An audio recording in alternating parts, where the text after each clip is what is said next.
Alright, so welcome back to F123 My Team Career mode. This is round 14 of Season 3.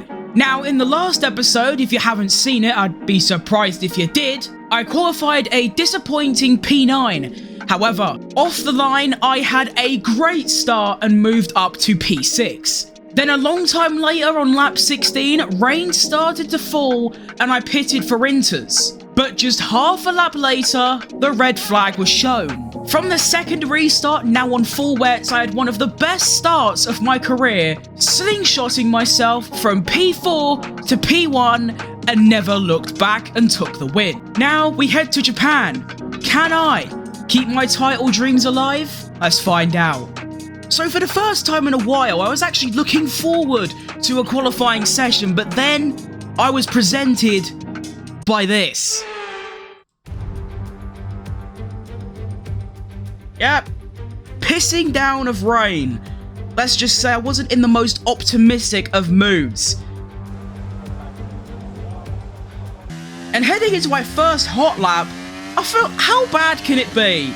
And well, this is how bad it went.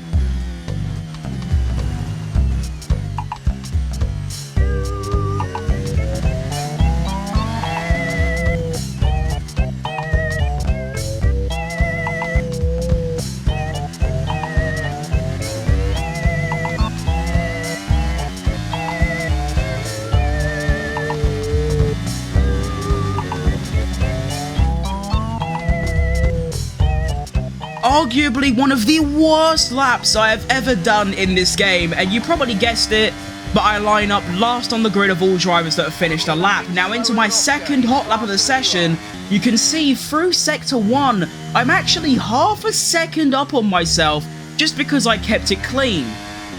Through the second sector, 2.5 seconds I have found, which puts me 8 tenths ahead of Albon, and coming down to the final little straight across the line, I actually lined up P5, but I wasn't done there, because going into this final hot lap, I put together what was one of the best laps I've ever driven.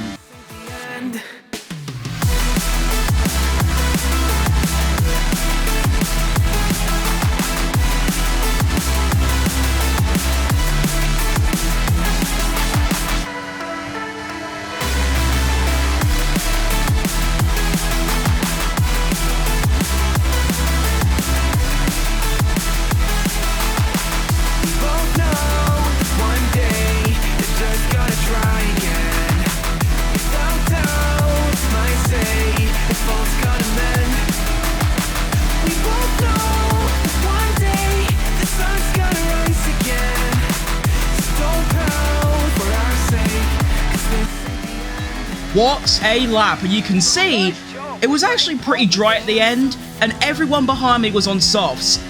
But unfortunately, as you can see, my brief moment of elation was very short-lived as drivers on the slicks decided to go quicker than me.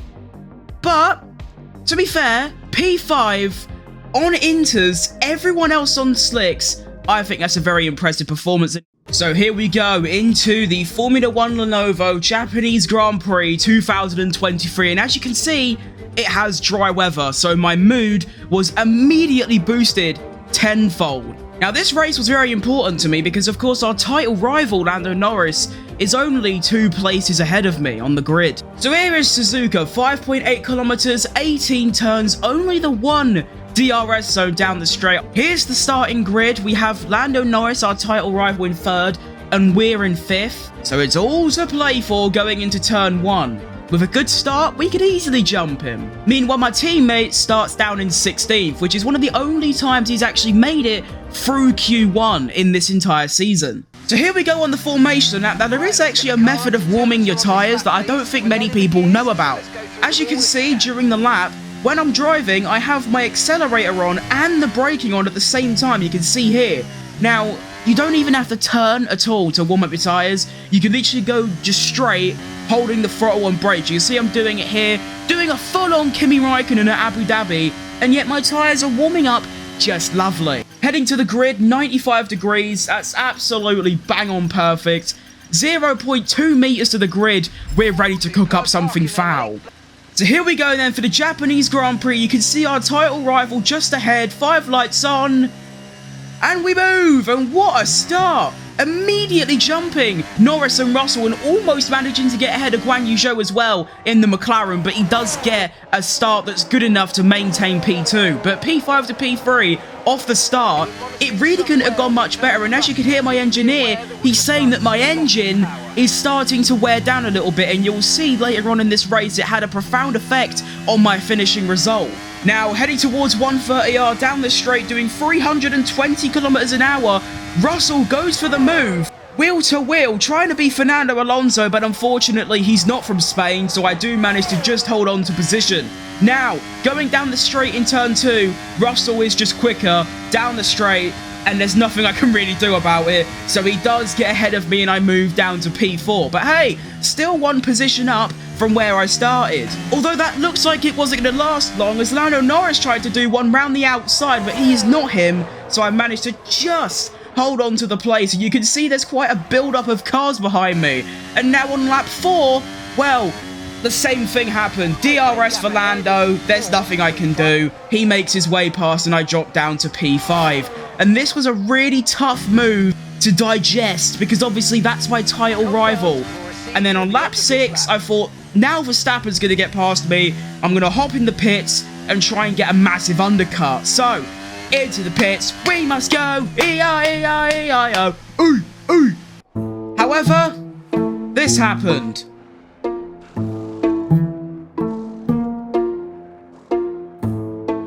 Yeah, not ideal. A 4.4 second pit stop saw us come out dead last. However, you could see over the next couple laps how the gap to 21st decreases. Like, that's 2 seconds there as we head down to the final chicane, down to the main straight, and then another second. It's almost a second a sector. So the medium tyre is definitely faster, but of course we don't care about the bottom 5. We're trying to get back into the top 5. And as I come round on lap 10, down the main straight, Gasly and Verstappen both get out ahead of me, which means that my plan of getting a massive undercut hasn't worked at all. And of course now, I'm on much more worn tyres than everyone else. And then on lap 12, DRS for Ocon, there is nothing we can do about that. And he makes his way through, and I drop down to P8.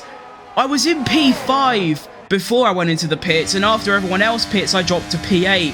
And now, look at Lance Stroll. Who does he think he is? He can barely drive a lap around Singapore without bigging it in the wall, and now he's trying to get past me at 130R. And on lap 16, he goes for it with Sainz not far behind. He gets ahead, and he actually stays ahead going around 130R, but then it's just now or absolutely never. So go down the inside of my championship rival Jam Pancakes, making a super clean move, and that was crucial. So 3 laps remaining. Can I hold on to P8? Well, a lap later, you can see in my ring mirror, Stroll done that, a very Stroll thing to do, and I was very shocked. And by that I mean not shocked at all that he managed to spin the car in probably the easiest place to not spin your car, but that's what happened. This is from his onboard. He goes round, gets on throttle too early, and around he goes. So now onto the final lap of the race. You can see Felipe Drugovich coming out of nowhere, up my arse, feeling like a P8 is on the cards, and he almost gets past me here, but I do manage to cover him off. And as you can see, Zhou Guanyu picks up his first race win of the season, but I couldn't give a shit about P1 because I was trying to defend P8. And Drugovich goes to the outside with more straight line speed. He goes for it, but I can just hold him off, and he doesn't go for a move down the inside, which means I can take the normal line, and we do come home down the final straight to finish in P8. Rhythm. Now, I'm very disappointed because Lando Norris finished 3rd, which means that our title hopes are basically gone. Like, they're just gone. My strategy was awful, but obviously there's no one else to blame but myself, because I was the one that came into the pits way earlier than I should have. So yeah, that is the Japanese Grand Prix. I believe we only have a few races left, so the title might just be gone. Here's the standings. We actually lost 2nd in the standings to George Russell with a 1-point gap, and I'm actually now last of the Britons, which is a very tough pill to swallow. But this has been F123 My Team Career Mode episode 46. I hope you enjoyed. If you did, like, subscribe, and all that good stuff. And I will see you in the next video of mine. Bye-bye!